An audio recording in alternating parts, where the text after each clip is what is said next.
O convite que Pablo me fez para esse evento foi para fechá-lo com essa fala sobre a escola que está por vir, a escola por vir, né? Fácil, né? Essa última fala, que vai ser breve, marca o final do nosso conclave, quer dizer, o conclave terminou com as decisões transformadoras de cada um de vocês depositadas nas urnas, que logo a gente vai compartilhar. E essa última fala já seria o gancho com os nossos próximos encontros, com os nossos encontros futuros, né? E eu não tenho, é impossível a gente saber exatamente qual é a escola que está por vir, não trouxe a bola de cristal, mas a gente já vem desde ontem dizendo que existe uma cultura, existe uma gestação que já está ocorrendo, que marca muitos dos elementos dessa escola que virá, né? Dessa escola que já existe, que não está completamente concretizada, que não ganhou forma ainda, mas já se sentem muitos elementos dessa nova escola, elementos esses que estão presentes na crise que a gente está vivendo. Quer dizer, a crise, na verdade, já é um sinal da transformação que está por vir. E na fala de hoje de manhã, o Fernando contou um pouco a história da tecnologia, e nessa história houve vários momentos de ruptura, e muitas vezes a ruptura veio a partir de agentes externos. Por exemplo, a Kodak, né? A Kodak era especialista na fotografia, e quem acabou levando o mundo da fotografia foram empresas que não lidavam com fotografia. Eu acho que a gente pode ter a felicidade de não ser levado por agentes externos, né? Por empresas e instituições que estejam externas à escola. Mas para isso, o nosso papel na criação dessa escola que está por vir tem que ser um papel de protagonista e não de ser atropelado, como a gente já falou, pelo tsunami que vem aí. Então, essa escola já está presente, tenho certeza que nas discussões de vocês, muitos dos elementos que estruturam essa nova escola estiveram presentes. E eu gostaria de ressaltar aquilo que eu acredito, e eu tenho expectativa que essa nova escola vai trazer, em duas dimensões. Existem muitas dimensões de uma instituição complexa como a escola, mas eu gostaria de centrar em dois aspectos que eu acho profundamente relevantes nessa escola que está por vir, que eu acredito que ela deveria responder a esses dois aspectos, a essas duas dimensões. Uma é a dimensão tecnológica. Eu acho que a gente já vem lidando com essa questão há algum tempo, e a dimensão tecnológica certamente vai estar muito presente nessa escola que está por vir. E a dimensão humana.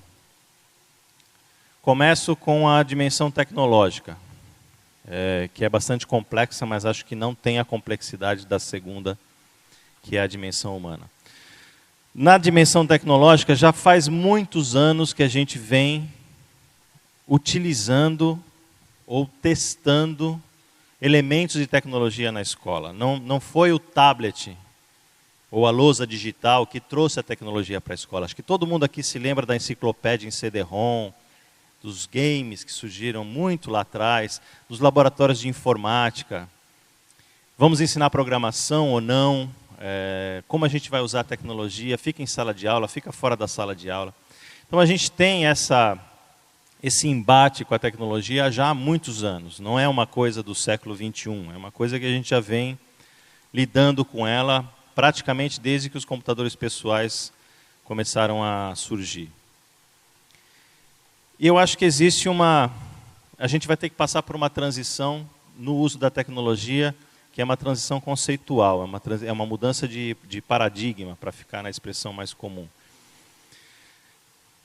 A gente primeiro olha para a tecnologia como ferramenta, depois eventualmente pode olhar para a tecnologia como linguagem.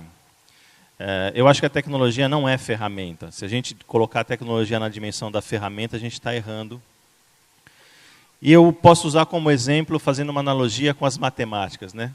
Eu sou um apaixonado por matemática e sempre me incomodou muito quando a matemática era tratada como uma ferramenta. A matemática é uma ferramenta para a ciência. A matemática é muito mais do que uma ferramenta.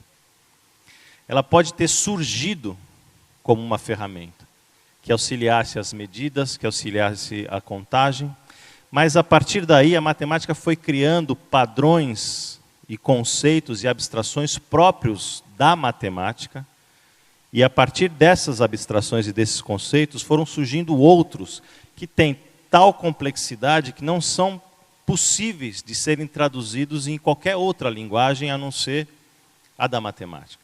Portanto, a matemática passa pelo estágio de ferramenta, quer dizer, começa como ferramenta, se transforma em linguagem no sentido de traduzir um fenômeno físico, pode ser traduzido por uma equação matemática. Um fenômeno químico, um fenômeno biológico, pode ser traduzido por uma equação matemática. Então, ela passa a ser linguagem nesse sentido de traduzir o mundo que a gente observa e mede em números, mas a partir daí ela transcende e ela começa a permitir determinadas relações e abstrações e conceitos que fora da matemática seriam impossíveis sequer de serem pensados. Portanto, a matemática passa a ser um universo, um ambiente, um ecossistema, como a gente queira chamar. Ela passa a ter uma dimensão absolutamente transcendente. Ela não é mais ferramenta e ela é muito mais do que linguagem. Mas a própria linguagem nossa também, no começo ela é tradução direta das nossas ações e depois ela vai ganhando níveis de abstração e passa a conduzir o nosso próprio pensamento e a gente começa a criar estruturas que são próprias da linguagem, que já não tem conexão necessária com o mundo concreto. Eu acho que com a tecnologia a gente vai ter que fazer a mesma coisa. A tecnologia como ferramenta, a gente já provou, e não basta trocar uma lousa escrita pelo professor por um PowerPoint. Pode ficar melhor, mas pode ficar pior. Não é esse o papel que a gente espera que a tecnologia tenha no ambiente escolar.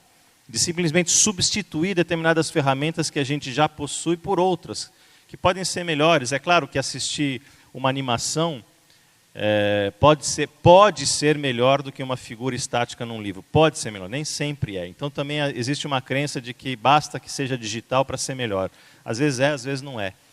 E algumas aulas em PowerPoint ficam absolutamente sofríveis e aquela aula feita na lousa, como ela é construída junto com o aluno e passo a passo, ela às vezes comunica muito mais.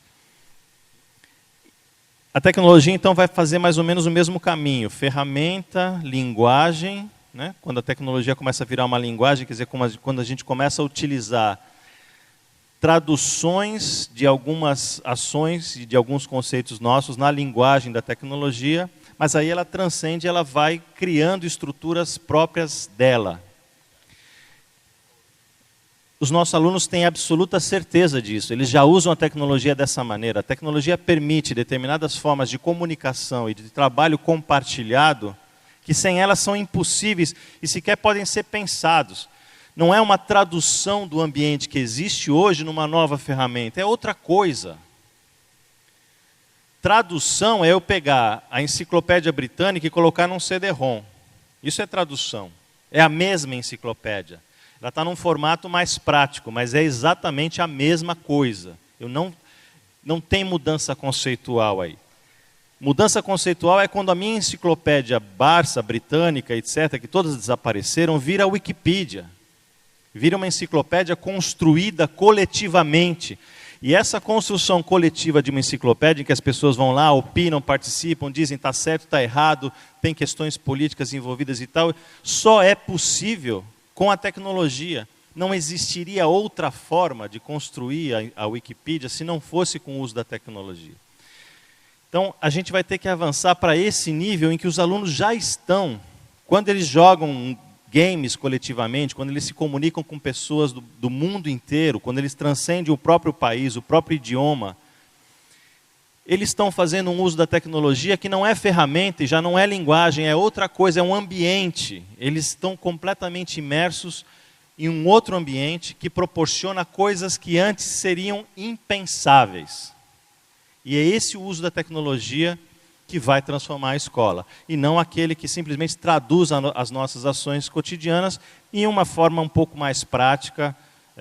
Ao invés de eu levar uma pilha de livros, eu levo um tablet, mas os livros estão ali em PDF, eu vou folhear e tem páginas, portanto, não houve grande mudança conceitual, é a mesma coisa de outro jeito.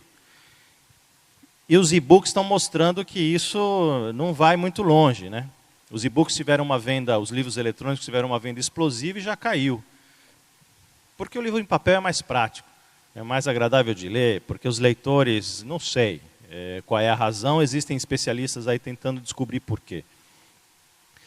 Então eu acho que essa escola que está por vir, na dimensão tecnológica, precisa avançar muito. A gente precisa ter a coragem de colocar a tecnologia dentro da escola, assim como ela já está nas vidas dos professores e mais ainda nas vidas dos alunos.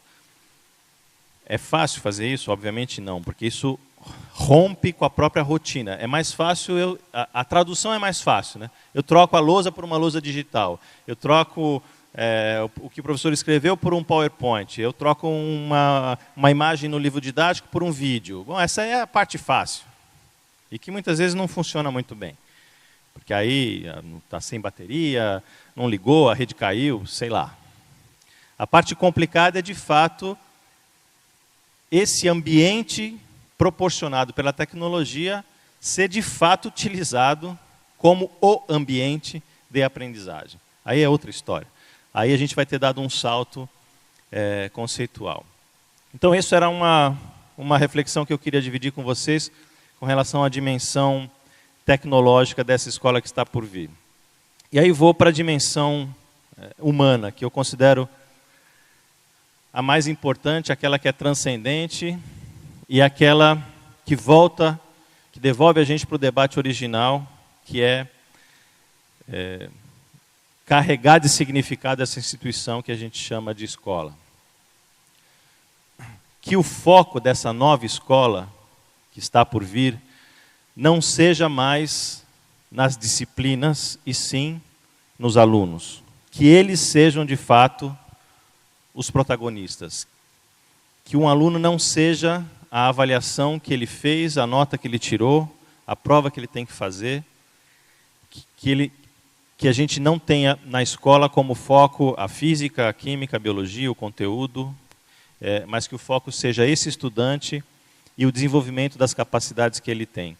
Que a escola não seja um treinamento para um fim, que seja a aprovação no exame de ingresso a uma universidade, mas sim o desenvolvimento das capacidades, dos talentos, das habilidades de cada um dos alunos que a gente tem pela frente. Isso é uma tarefa que a escola não pode passar para ninguém, ela é um papel exclusivo da escola.